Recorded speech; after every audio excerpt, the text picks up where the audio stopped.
Now, Roma Wines presents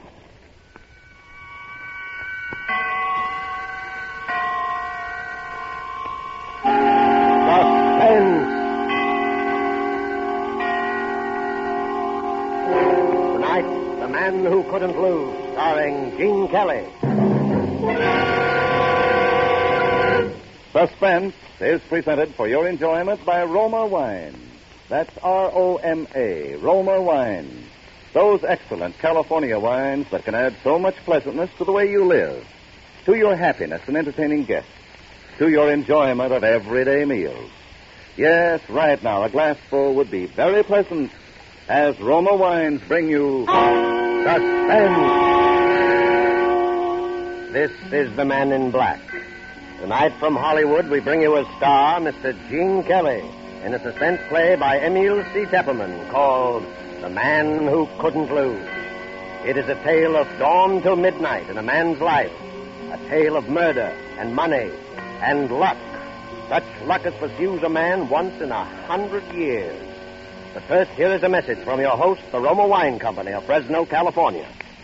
Roma wines, made in California, are of such uniformly superb quality that they are imported by many foreign countries as the choice of true connoisseurs of fine wines. Millions of Americans also enjoy the excellence of Roma wines daily, with meals and when entertaining. In fact, more Americans enjoy Roma than any other wine. They know that Roma wines are truly inexpensive for wines of such distinguished character. They know Roma wines are of unvarying superb taste and quality, the result of age-old winemaking skill combined with modern knowledge. All this for only pennies a glass. So, for maximum mealtime enjoyment or when entertaining, serve Roma wines, a cool glass of appetizing Roma California sherry before dinner, a cool bottle of rich Roma California Burgundy on the table with the meal. You'll appreciate the enthusiastic comments of the family and guests. You'll be pleasantly surprised at how much added zest Roma wine brings to your table. Tomorrow, ask your dealer for R-O-M-A, Roma wines. If he is temporarily out of Roma, please try again soon. Remember, more Americans enjoy Roma than any other wine. And now, with The Man Who Couldn't Lose, and with the performance of Gene Kelly as Leonard Snell, the lucky New Yorker, we again hope to keep you in suspense.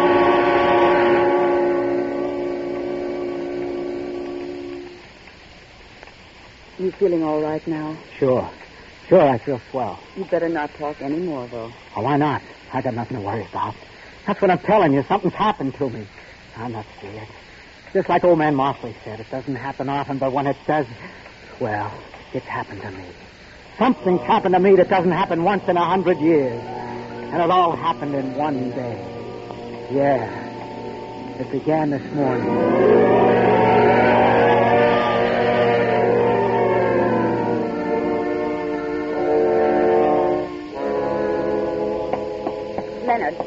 Leonard.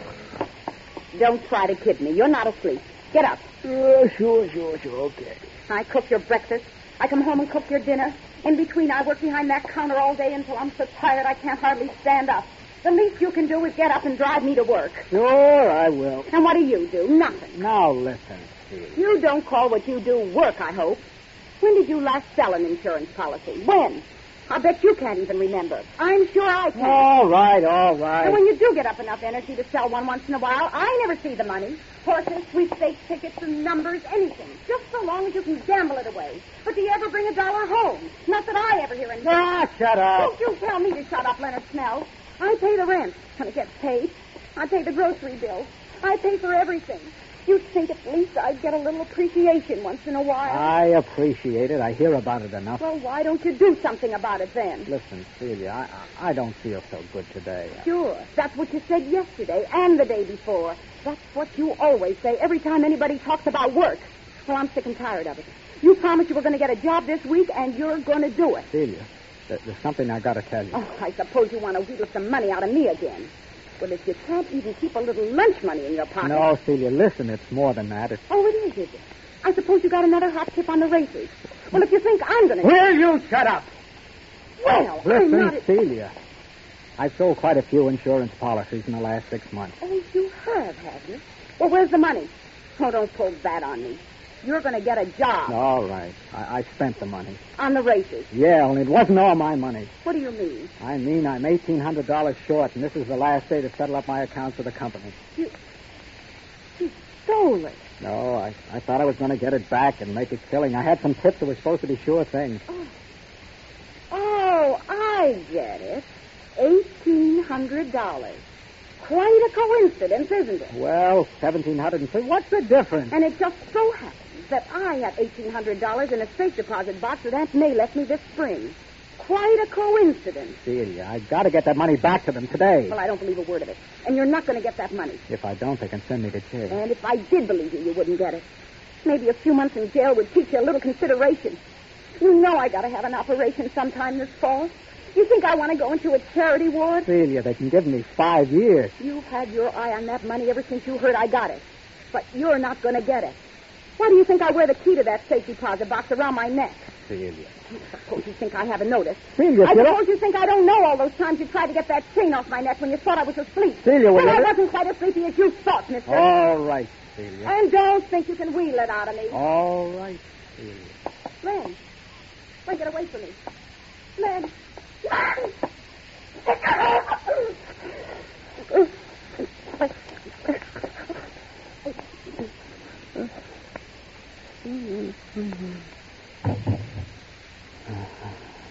I knew I'd have to do that to you someday.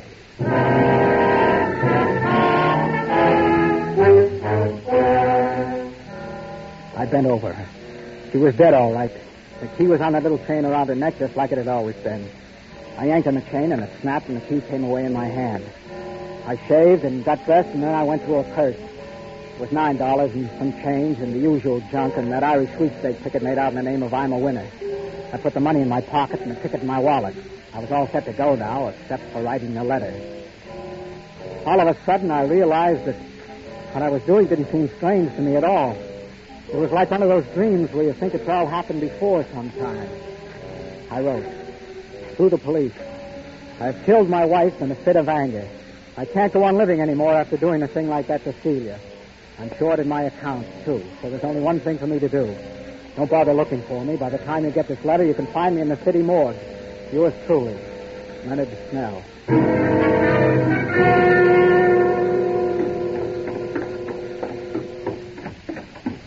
Leonard. Oh, Leonard. Oh, good morning, Mr. Mosley. Leonard. I just had some great news. I knew you'd want to hear about it right away. Well, I'm in sort of a hurry this morning, all right. Wait till you hear this.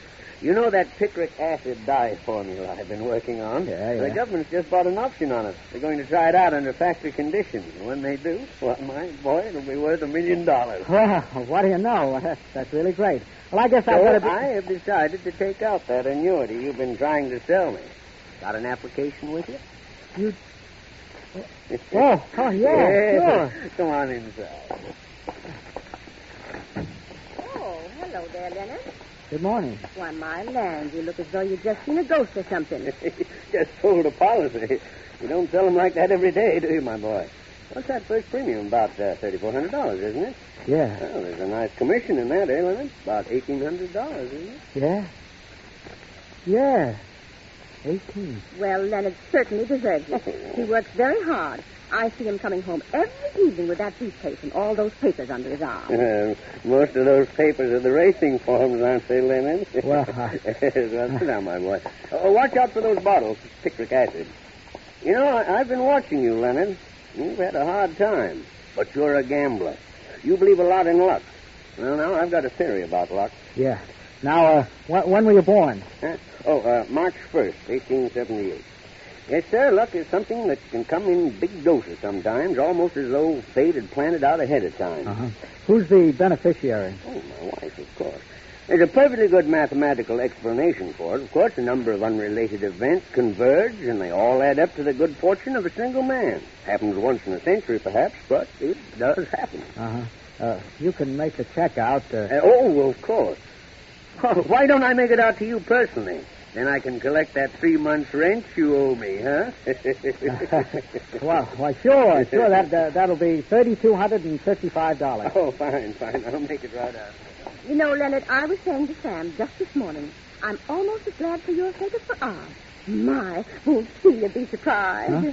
I said, won't Celia be surprised? Yeah. Hey, where is Celia? She usually leaves for work long before this, and I always hear her. Well, she's... Oh, Leonard, don't tell me there's anything wrong. I know she hasn't been feeling well lately. No. She's got a little headache, you know. Oh, poor thing. Why didn't you tell me? I'll go right upstairs and fix her some... No, you better not. She told me she wanted to sleep. She's asleep now. Oh, well, then I won't bother her. Well, my boy, here's your check. Thanks. Now, don't play that on the races. Don't worry. But you keep playing your luck just the same. Well, luck is a funny thing. You've had a lucky start today. Maybe your luck has changed. Yeah, maybe it has.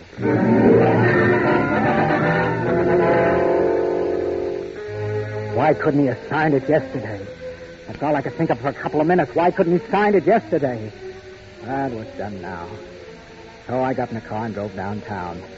First, I went to Celia's bank and got that $1,800 out of the deposit box. Nobody said a word. Then I went to Mosley's bank and cashed his check. I had over $5,000 now. I drove over towards the park. The clock in the jewelry store said 10:15. That was plenty of time. Park, I stopped and gave the once over to the bums sitting around on the benches in the sun. There's always a bunch of them there. Pretty soon I see a guy that looks about right. Hey, you. Me? Yeah, you want to make $5? You mean a job? Oh, you won't have to strain yourself. I just hurt my wrist. I can't drive. I got to go uptown to meet a guy. Want to drive me? Oh, okay. You got a license? Yeah, I got a license. Let's see it. Okay. Here. Floyd Eustace. Omaha, Nebraska. You're kind of a long ways from home, aren't you? Yeah. But it's okay to drive with in this state if you got a licensed driver with you. Okay, Floyd Eustace. You'll do.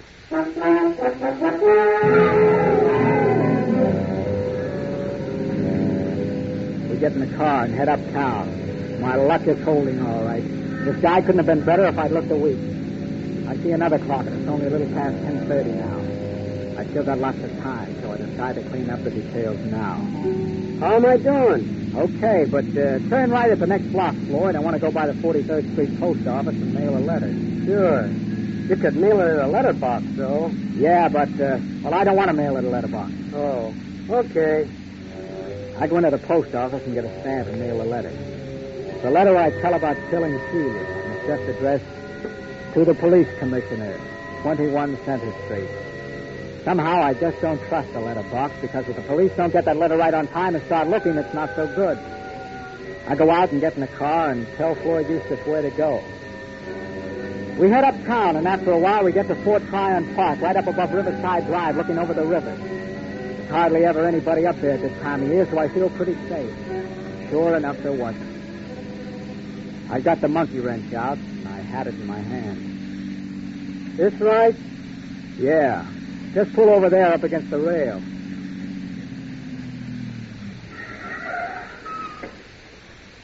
Gee, I never been up here. Must be quite a drop down there. A couple of 100 feet, huh? Uh-huh. This where you're supposed to meet the guy? Yeah. Right here.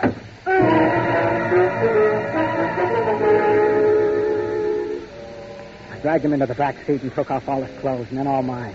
I changed clothes with him right down to the underwear and socks. I put all my papers in his pocket. My license, old man Mosley's application, my wallet, the works. Then I dragged him up front again behind the wheel. Then there was something else I had to do that I didn't like much either, but, I couldn't take any chances. I held his head back against the seat and raised the monkey wrench again.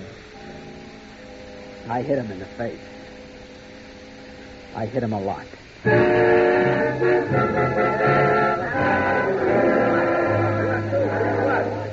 Stand back now, stand back. I tell you, officer, it didn't land more than 3 feet from me. Not more than 3 feet. What happened? This car just rolled off the Palisades up there somehow and landed smack in the middle of the street. Gee, look at his face. He must have gone right through the windshield. Poor fella. Guy named Snell. Leonard Snell. I was free. I was free of Celia and all her belly aching. I was free to do anything I wanted. I had $5,000 in my pocket, and the cops had Leonard Snell's body down in the morgue, just like I told them they would in the letter. Oh, my luck was holding, but I went over to the 181st Street bus station. There was a bus leaving for Boston in 20 minutes. I bought a ticket. Then I got a paper in the corner and went into the cafeteria there and sat down at the counter. I was pretty hungry.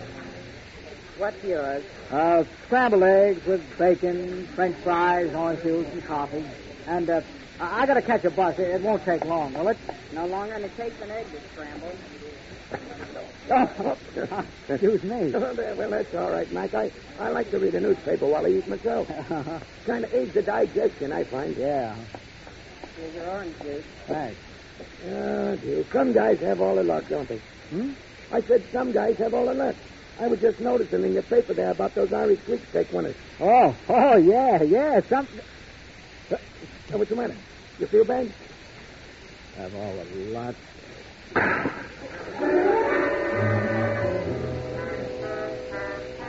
When I came to, somebody was swabbing my head with water. I paid my check and got out of there somehow and looked at the paper again. That's what it said, all right. I'm a winner, draws favorite in Irish sweeps. My ticket. And it went on to say how it was worth at least $40,000 and maybe $150,000 if the horse won. And all of a sudden I was standing there cursing and swearing at Celia, right out loud, just as though she was alive. Well, I saw people were staring at me, and I stopped. If it hadn't have been for her, I'd have $40,000. $40,000. Now that $40,000 is just a one-way ticket to the hot seat. Because that $40,000 belonged to Leonard Snell, and that Irish sweep ticket was in Leonard Snell's wallet. And Leonard Snell's wallet was in the pocket of that bum that was supposed to be me. Why, now the cops would have it along with the rest of Leonard Snell's stuff down at headquarters after they put the body in the morgue. Well, I still had my $5,000 and a bus ticket to Boston. You can't get all the breaks all the time, was what I figured then. So I got in the bus. Plenty of seats in the rear. Is this seat taken? No, not at all. Sit right down. Thanks. Yeah, well, somebody must be feeling pretty good this afternoon. Huh? Besides, it's got that there, I'm a winner, that ticket on the sweep. I see it says there they pay him $40,000 for it right now. $40,000. Yeah. I'd sure like to be in his shoes, wouldn't you? Yeah. And I see it says there... Kid, you want to read it? Well, you don't need it at all. Skip it. Holy... What? Oh, boy. Hey, stop! Hey, let me out. I gotta get out of here.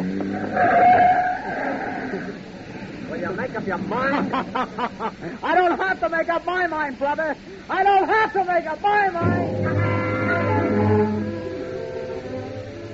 It was right then that I got the idea what was happening. It was just like old man Mosley said. It may only happen once in 100 years, but it was happening to me. Oh, my luck was riding high. And when your luck is like that, you just can't lose. Because there it was, right in the paper again, on page 3. Freak explosion in Brooklyn kills 3, and it was my house. And the people killed were Mosley and his wife and Celia. They thought it was caused by old Mosley's chemical or something. I didn't know. I didn't care. All I knew was they thought Celia had been killed by the explosion in the fire, and I was in the clear. I could walk into the police station, get my sweepstakes ticket, collect that $40,000, be set for life. Oh, I knew just what I was going to tell her. It was a lead pipe. I was walking on air all the way to the police station. I was going up the steps, and then I stopped. Because I just remembered something terrible, and if I'd remembered it 10 seconds later, I'd have walked right into the electric chair. I remembered the letter. I was late. The morning the cops had had that letter, telling how I killed Celia. That letter that I'd taken all the trouble to mail at the 43rd Street post office so I'd be sure to get off all right. Well, even worse this time than I had before, because it seemed like I'd almost had that money right in my hand. And I was pretty shaky. I went into a bar to get a drink. Yes, sir, what would it be? A double rye. All right, sir. Like a little chaser on the side, huh? No. That'll be... Just leave the bottle. Oh, yes, sir.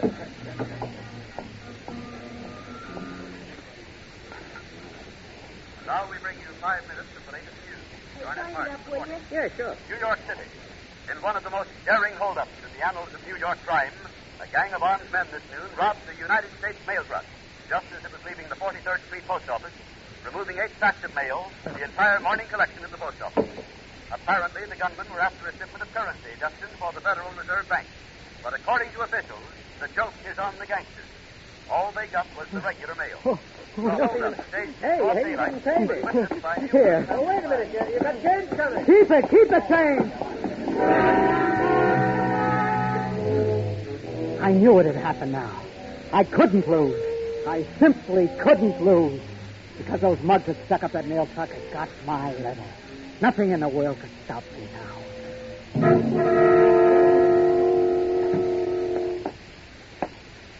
Officer, I just been held up. Held up, huh?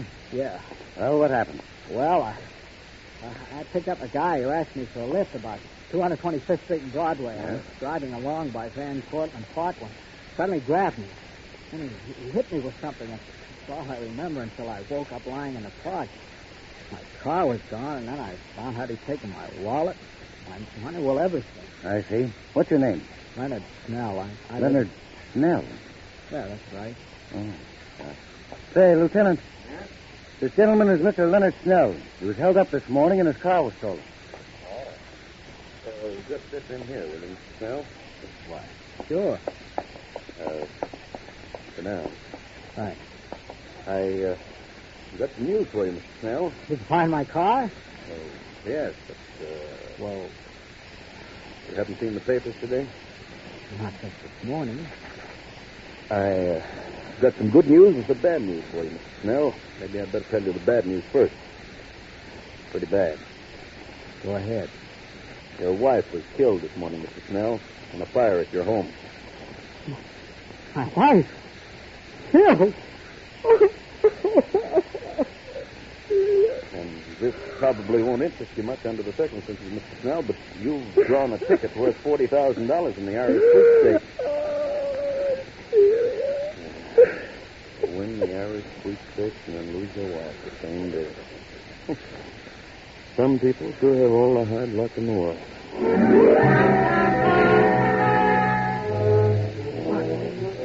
Luck. Within about 15 minutes, more things were happening to me that can happen to most guys in a dozen lifetimes. And then comes a jackpot I've been waiting for.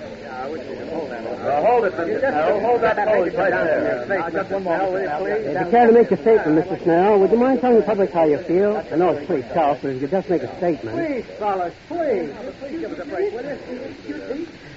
I hate to trouble you at this time, Mr. Snell, but the banking syndicate I represent is prepared to offer you $40,000 in cash for your sweepstakes ticket. I have the money right here in cash. All right, but I don't care much about the money now.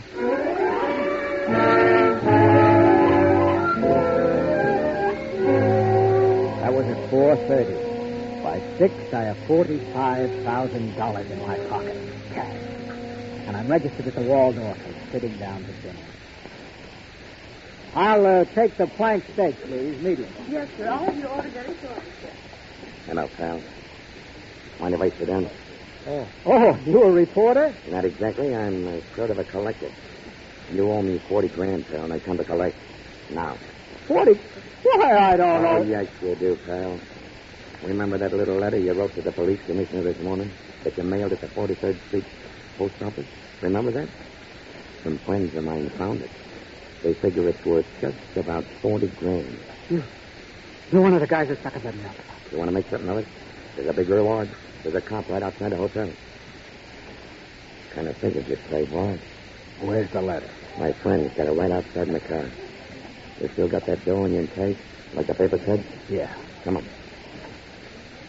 All right. Yeah, you're a pretty lucky guy at that, pal. Suppose somebody else has got that letter. Don't worry, pal. Your secret is safe with me. Here's the car. Got the guy, Frankie? Yeah, and he's acting real reasonable, too. Get up the cash, pal. You recognize the letter, don't you? Yeah, here's your money. And here's your letter. Only don't try anything funny because we still know what that letter says. And the cops could always dig up the body and find out how your old lady really kicked off.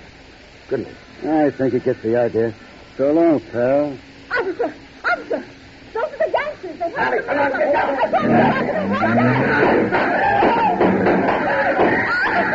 Somebody better help that poor man. He's been shot. Poor fellow looks like he's paralyzed or something. You. Yeah? You go call an ambulance. I'll stand by this man here. Okay. What's this, Jerry? We just had a little shooting match with those mail robbers. The other boys got him down the street, but this poor man was shot when they fired back. Hey, what's this letter here in the street? Addressed to the police commissioner. The fellow that shot had it in his hand before he fell. You better open it. It might be evidence. No. What? No. Leonard Snell again. Better put a guard on Snell at the hospital, Jerry. From the looks of this letter, he's going to stand trial for murder.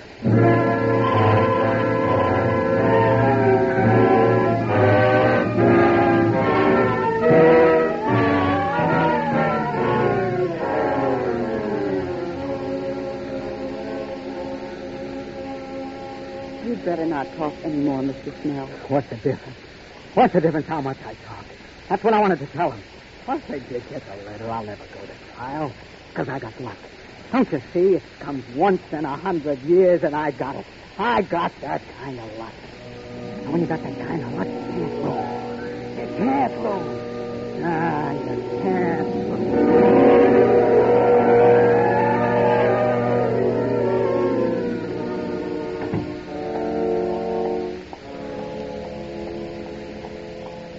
Hello, you still here? Yeah, I got to guard that fellow Snell as long as he's here in the hospital. But did you ever see the like of it?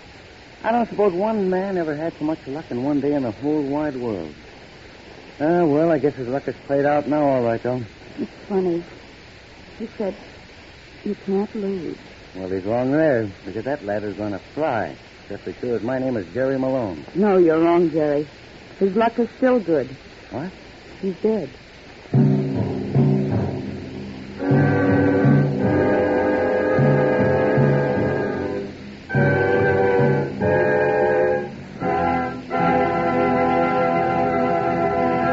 And so closes The Man Who Couldn't Lose, starring Gene Kelly. Tonight's study in Suspense.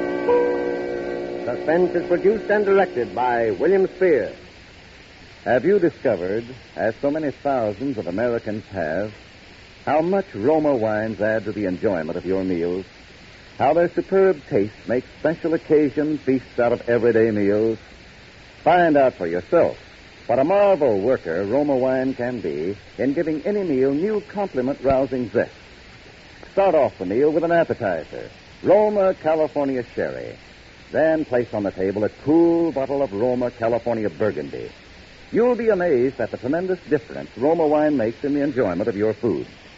Don't overlook this easy way to add extra enjoyment to everyday living at a cost of only pennies a glass. Take a tip from the millions who enjoy Roma wines at meals when entertaining. Ask for R-O-M-A, Roma wines. Remember, more Americans enjoy Roma than any other wine. Gene Kelly appeared through the courtesy of Metro-Goldwyn-Mayer, producers of the Technicolor production Kismet. Next Thursday, same time, you will hear Mr. John Hodiak as star of Suspense. Presented by Roma Wines, R-O-M-A, made in California for enjoyment throughout the world.